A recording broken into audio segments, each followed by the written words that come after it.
Assalamualaikum warahmatullahi wabarakatuh.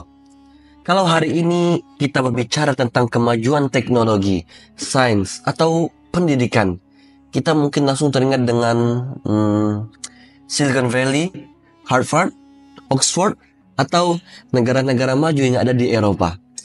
Tapi bagaimana jika saya katakan bahwa lebih dari 1000 tahun yang lalu, pusat dunia ada di timur, di dunia Islam. Di saat Eropa dan sebagian besar dunia sedang dalam masa kegelapan dan kekacauan, Islam hadir seperti emas, bersinar. Peradaban Islam untuk pertama kali dalam sejarah memimpin dunia. Ya, memimpin dunia. Dunia pernah menyaksikan sebuah masa di mana Islam bukan hanya tentang agama, tapi juga tentang ilmu, kemajuan, dan peradaban.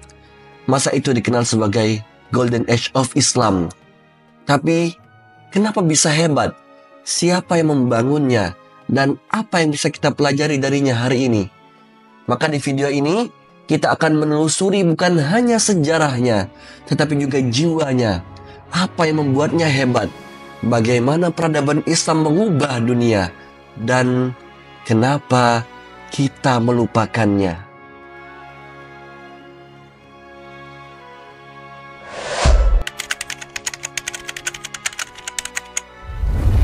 Setelah wafatnya Nabi Muhammad SAW, Khulafaur Rasyidin memulai ekspansi besar-besaran dari Jazirah Arab ke wilayah Persia, Levant, Mesir, hingga Afrika Utara. Ekspansi ini bukan hanya soal kekuasaan, tapi juga penyebaran budaya, bahasa, dan peradaban baru yang membawa semangat Islam.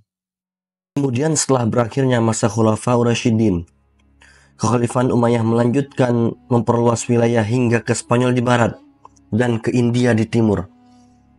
Islam menyatu dengan berbagai peradaban, Romawi, Persia, India, dan bahkan pengaruh Tiongkok. Dari sinilah muncul perpaduan budaya dan pengetahuan yang luar biasa. Kemudian dilanjutkan Revolusi Abbasiyah. Pusat kekuasaan pindah ke Baghdad, kota yang nantinya dikenal sebagai jantung peradaban dunia. Di sini bukan hanya perdagangan barang yang ramai, tapi juga perdagangan ide dan ilmu pengetahuan. Bayangkan, Baghdad saat itu seperti Silicon Valley-nya di dunia kuno, pusat inovasi, ilmu pengetahuan, dan pertukaran ide. Yang menarik, dorongan utama mereka untuk mencari ilmu datang langsung dari akar agama. Ayat pertama yang turun adalah Iqra, bacalah. Ini bukan sekedar seruan membaca, tapi juga perintah untuk memahami, meneliti, dan berfikir. Nabi Muhammad SAW juga bersabda, "Talabul ilmi faridatun ala kulli muslim," bahwa mencari ilmu adalah kewajiban bagi setiap muslim. Dan hadis-hadis semacamnya ini menjadi motivasi kuat bagi umat Islam saat itu untuk mengejar ilmu pengetahuan apapun bentuknya. Salah satu momen krusial adalah setelah pertempuran Talas tahun 751 Masehi. Tahanan perang dari Cina ternyata membawa teknologi pembuatan kertas. Dari situlah umat Islam mulai memproduksi kertas secara massal. Dan tahukah kamu, pabrik kertas pertama dunia Islam dibangun di kota Baghdad. Ini mempercepat revolusi literasi dan penyebaran buku-buku. Salah satu simbol paling terkenal dari kejayaan ini adalah Baitul Hikmah, rumah kebijaksanaan, dibangun di Baghdad oleh Khalifah Harun ar-Rasyid dan dikembangkan besar-besaran oleh anaknya Al-Ma'mun. Disinilah pusat penerjemahan, diskusi ilmiah, observatorium, dan perpustakaan berkumpul. Baitul Hikmah bukan sekedar gedung, tapi simbol dari obsesi kaum muslim saat itu terhadap ilmu pengetahuan. Mereka menerjemahkan karya Aristoteles, Plato, Galen, Euclid, dan bukan cuma menerjemahkan, mereka mengomentari, mengkritisi, dan memperkaya karya tersebut. Para ilmuwan seperti Al-Kindi, Al-Farabi, Ibnu Sina, dan Ar-Razi bukan cuma pembaca pasif, mereka adalah pelopor pemikiran kritis dan eksperimen ilmiah. Selain itu, sistem pendidikan formal juga mulai dibangun. Madrasah, observatorium, rumah sakit, dan perpustakaan umum, bahkan Universitas Al-Qarawiyyin di Maroko yang didirikan oleh seorang perempuan bernama Fatimah Al-Fihri yang kemudian menjadi universitas tertua di dunia. Semua ini menunjukkan bahwa kejayaan Islam bukan muncul tiba-tiba, tapi dibangun dari semangat panjang untuk memahami dunia, menyatukan peradaban, dan menjadikan ilmu sebagai jalan menuju Tuhan. Inilah awal dari era yang disebut sebagai Golden Age of Islam, zaman keemasan yang dampaknya masih terasa sampai hari ini. Pernahkah kamu membayangkan bagaimana mungkin filsafat Yunani yang lahir ribuan tahun lalu bisa sampai mempengaruhi cara kita berpikir hari ini? Nah, jawabannya banyak berakar pada masa keemasan Islam. Periode ketika dunia Islam bukan hanya menjadi pusat kekuasaan, tetapi juga menjadi rumah bagi ilmu pengetahuan, logika, dan rasionalitas. Menurut Stanford Encyclopedia of Philosophy, gerakan besar-besaran penerjemahan yang dilakukan oleh para cendekiawan Muslim telah mengubah hampir seluruh lanskap pemikiran dunia Latin abad pertengahan. Dari cara memandang alam, memahami kesadaran manusia, sampai menyelami hakikat realitas, semua dipengaruhi oleh warisan intelektual Islam ini. Para filsuf Muslim pada masa itu memainkan peran yang sangat penting, khususnya dalam bidang filsafat alam, psikologi, metafisika, hingga etika dan logika. Mereka tidak hanya membaca ulang filsafat Yunani kuno, tapi juga mengembangkan, mengkritik, bahkan menggabungkannya dengan ajaran Islam. Kita juga tak bisa melupakan bagaimana akal dan rasionalitas begitu dijunjung tinggi. Dari sinilah muncul aliran teologi rasional seperti Mu'tazilah yang meyakini bahwa manusia diberikan kehendak bebas dan bertanggung jawab penuh atas tindakannya. Mereka sangat dipengaruhi oleh tradisi logika Yunani. Tapi tentu saja tidak semua sepakat. Muncul perdebatan panjang antara berbagai mazhab, seperti Maturidiyah yang juga mengakui peran akal dalam memahami agama, dan Asy'ariyah yang menyeimbangkan antara teks dan nalar. Ini membuktikan bahwa diskursus teologis di dunia Islam saat itu sangat hidup dan kritis. Namun di tengah semarak rasionalisme ini, muncul pula kekhawatiran. Tokoh seperti Ibnu Taimiyah mengkritik penggunaan nalar yang dianggap bisa menjauhkan umat dari makna sejati wahyu. Maka lahirlah bentuk sintesis, tasawuf, sebuah pendekatan spiritual yang menggabungkan syariat, filsafat, dan pengalaman batin. Disinilah peran Al-Ghazali menjadi penting. Dalam karya terkenalnya, Tahafut al-Falasifah, kerancuan para filsuf, ia mengkritik keras para filsuf Muslim yang dianggap terlalu mengandalkan filsafat Yunani dan menyimpang dari ajaran Islam. Ia menentang konsep kekekalan alam dan menolak bahwa kebangkitan hanya bersifat spiritual, bukan jasmani. Namun tak lama setelahnya, lahirlah jawaban intelektual dari Ibnu Rushd. Dalam Tahafut at-Tahafut, kerancuan atas kerancuan, ia membela posisi filsafat dan menegaskan bahwa akal adalah anugerah Tuhan yang harus digunakan untuk memahami ciptaannya. Menurutnya, tidak ada kontradiksi antara wahyu dan filsafat jika ditafsirkan secara tepat. Filsafat Islam juga berkembang melalui gerakan falsafah. Disinilah nama-nama besar seperti Al-Farabi, Ibnu Sina, dan Ibnu Rushd menjadi pilar. Mereka menafsirkan ulang karya Aristoteles dan Plato, sambil menyisipkan pandangan mereka sendiri. Misalnya, Plato percaya bahwa segala hal di dunia hanyalah bayangan dari bentuk sempurna yang ada di dunia ide. Sementara Aristoteles punya pandangan yang berbeda. Bentuk dan substansi tidak terpisah. Bagi dia, esensi sebuah benda melekat pada bendanya itu sendiri, bukan berada di dunia lain. Ibnu Sina menggabungkan pemikiran-pemikiran ini dan mengembangkan teori metafisika serta eksperimen mental yang terkenal, The Floating Man, manusia mengambang.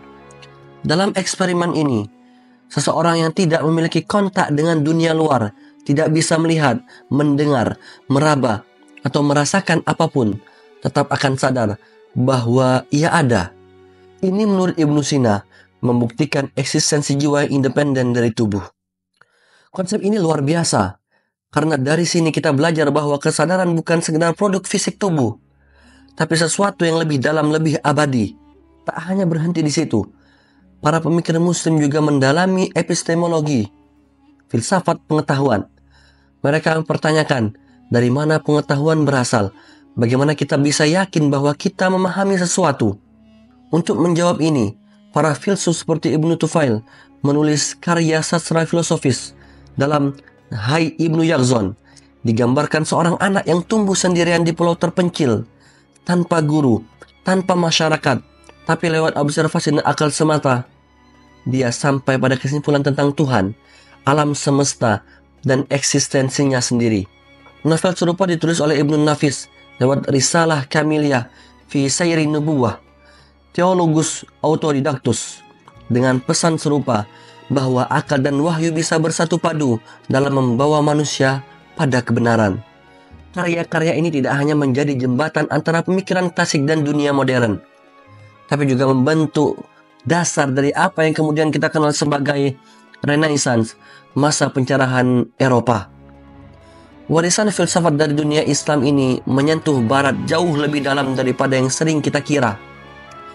Aristoteles bisa jadi dikenal sekarang karena dijaga oleh dunia Islam, dan filsafat modern mungkin takkan pernah berdiri seperti hari ini tanpa landasan yang diletakkan oleh para pemikir muslim dari masa keemasan.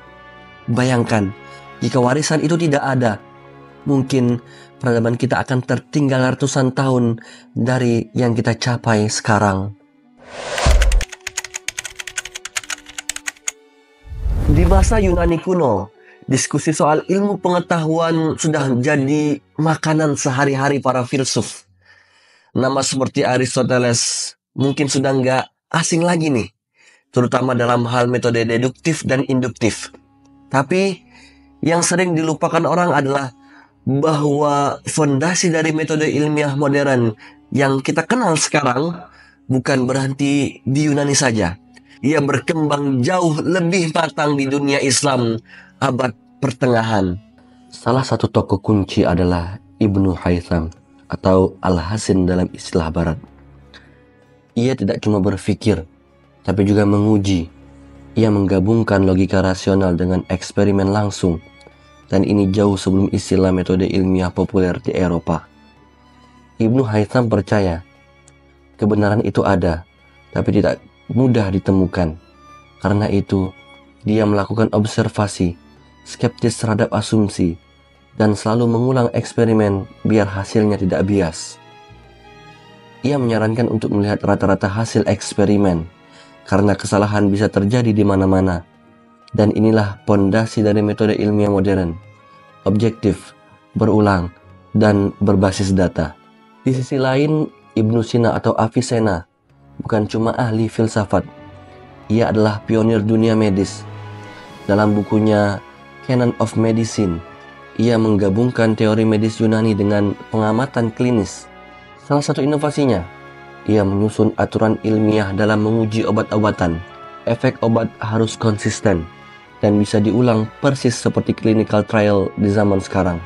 Lebih hebatnya lagi, Ibnu Sina sudah menyarankan karantina selama 40 hari untuk mencegah penyebaran penyakit menular. Ia bahkan sudah berpikir bahwa penyakit bisa menyebar lewat partikel kecil yang tak terlihat jauh sebelum mikroskop ditemukan. Di laboratorium dunia Islam kala itu, para ilmuwan juga mempelajari sifat material. Mereka disebut alkimiawan. Ya, alkimiawan. Mereka bukan tukang sulap seperti di film fantasi.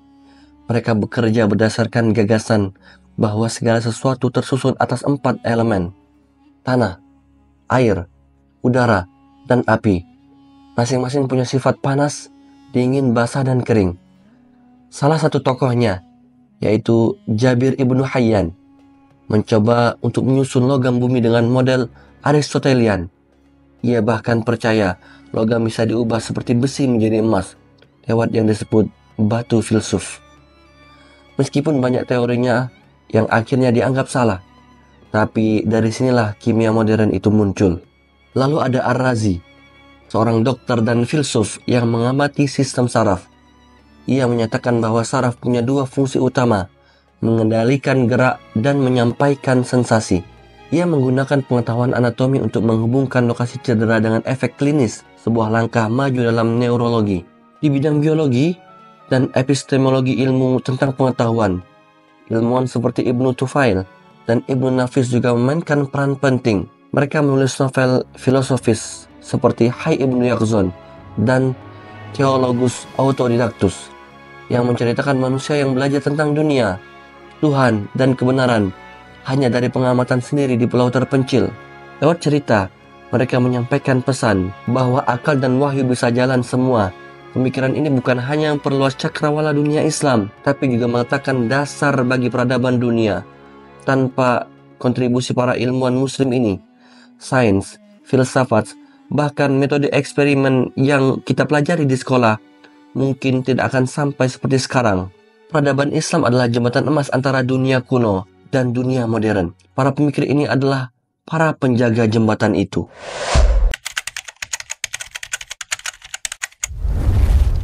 Ketika dunia masih mencari-cari cara untuk memahami angka, para ilmuwan muslim datang membawa lompatan besar. Mereka bukan cuma belajar dari peradaban sebelumnya seperti Yunani dan India, tapi juga menyusun ulang pengetahuan itu, menyederhanakannya, dan mengembangkannya jadi lebih sistematis.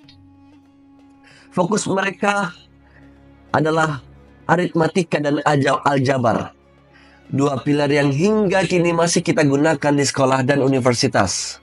Salah satu tokoh kunci dalam revolusi ini adalah Muhammad ibnu Musa al-Khwarizmi. Karyanya kitab Al-Jabar wal Muqabalah. Dari sinilah kata aljabar berasal. Bukan hanya menjelaskan bagaimana menyelesaikan persamaan, tapi juga bagaimana berpikir logis dengan angka. Tidak berhenti di situ. Dari namanya juga muncul algoritma, fondasi dari pemrograman komputer masa kini. Dan itu belum termasuk kontribusinya dalam astronomi, geografi, sampai kartografi. Sementara itu, Ibnu Haytham yang dikenal sebagai pelopor optik juga punya andil dalam matematika. Ia menemukan rumus untuk menjumlahkan bilangan pangkat 4 dan membangun metode umum yang bisa digunakan untuk menghitung pangkat berapapun. Kalau kamu pernah belajar deret dan pangkat dalam matematika modern, bisa jadi jejaknya berasal dari kerja keras para ilmuwan ini. Di masa itu, geometri dan trigonometri berkembang sangat pesat, bukan sekedar teori untuk bangunan atau segitiga, tapi mereka aplikasikan langsung ke dalam ilmu falak dan navigasi. Bahkan, statistik mulai muncul untuk memahami pola dan pergerakan benda langit. Berbicara soal astronomi, perkembangannya sangat luar biasa, bukan cuma untuk kepentingan ilmiah, tapi juga kebutuhan ibadah, menentukan waktu sholat, awal Ramadan, hingga arah kiblat. Al-Khwarizmi menulis tabel pergerakan matahari, bulan, dan planet-planet yang sangat akurat di zamannya. Bahkan Khalifah Al-Ma'mun sampai membangun 2 observatorium besar di Baghdad dan dekat Damaskus sebagai pusat penelitian langit. Di observatorium ini, para ilmuwan menyusun Zij, yaitu buku pedoman astronomi yang memuat data langit lengkap. Zij ini dipakai untuk memperbaiki jadwal waktu sholat dan penanggalan. Salah satu yang menarik adalah catatan tentang bintik berkabut di rasi Andromeda. Itu adalah catatan tertulis pertama tentang apa yang sekarang kita kenal sebagai galaksi Andromeda, tetangga terdekat galaksi kita, Bima Sakti. Dari angka-angka hingga bintang-bintang, para ilmuwan muslim meninggalkan jejak luar biasa. Bukan hanya catatan sejarah, tapi pondasi nyata yang masih menopang dunia sains dan teknologi kita hari ini. Dan semua itu dimulai dari rasa ingin tahu dan semangat untuk mencari kebenaran. Di balik perkembangan sains dan filsafat pada zaman keemasan Islam, ada satu tokoh yang menonjol dalam bidang ilmu sosial. Dia adalah Ibnu Khaldun. Ia bukan hanya sejarawan, tapi juga seorang pemikir sosial yang jeli melihat pola-pola kehidupan manusia. Salah satu karya terbesarnya adalah Muqaddimah, sebuah pengantar untuk buku sejarah dunia yang ia tulis. Uniknya, meskipun ditulis di abad ke-14, isi Muqaddimah masih relevan sampai sekarang. Bahkan sebagian isinya masih dijadikan rujukan untuk mempelajari sejarah Berber di Afrika Utara. Di dalam mukaddimah, Ibnu Khaldun menganalisis penyebab perbedaan antara masyarakat.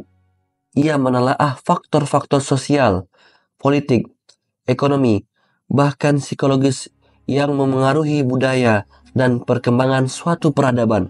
Metodenya begitu sistematis dan berbasis observasi, sampai banyak ilmuwan modern menganggapnya sebagai pelopor ilmu sosiologi jauh sebelum Auguste Comte lahir. Tidak cuma sosial, Ibnu Khaldun juga membahas ekonomi dengan cara yang sangat visioner. Ia memperkenalkan konsep tentang nilai kerja, labor value, membahas pertumbuhan ekonomi, sistem pajak, dan bahkan gagasan awal tentang produk domestik bruto atau PDB. Menariknya, ide-idenya ini memiliki kemiripan mencolok dengan gagasan Adam Smith yang hidup sekitar 400 tahun setelahnya. Salah satu pemikiran paling berani dari Ibnu Khaldun adalah teorinya tentang siklus kekuasaan atau siklus kekaisaran. Ia menyebutkan bahwa setiap kerajaan punya masa kejayaan, lalu perlahan akan merosot dan jatuh. Salah satu penyebab utama kejatuhan itu adalah ketika para pemimpin dan masyarakat mulai lalai dari ilmu pengetahuan dan pendidikan. Ibnu Khaldun bukan hanya seorang penulis sejarah, ia adalah pengamat kehidupan. Gagasan-gagasannya tentang masyarakat, ekonomi, dan kekuasaan telah melampaui zamannya dan masih jadi bahan kajian kita sampai hari ini. Dari sebuah ruangan di Maghrib lahir teori-teori yang mempengaruhi cara kita memahami dunia, dan semua itu berawal dari satu hal: keberanian untuk berpikir beda.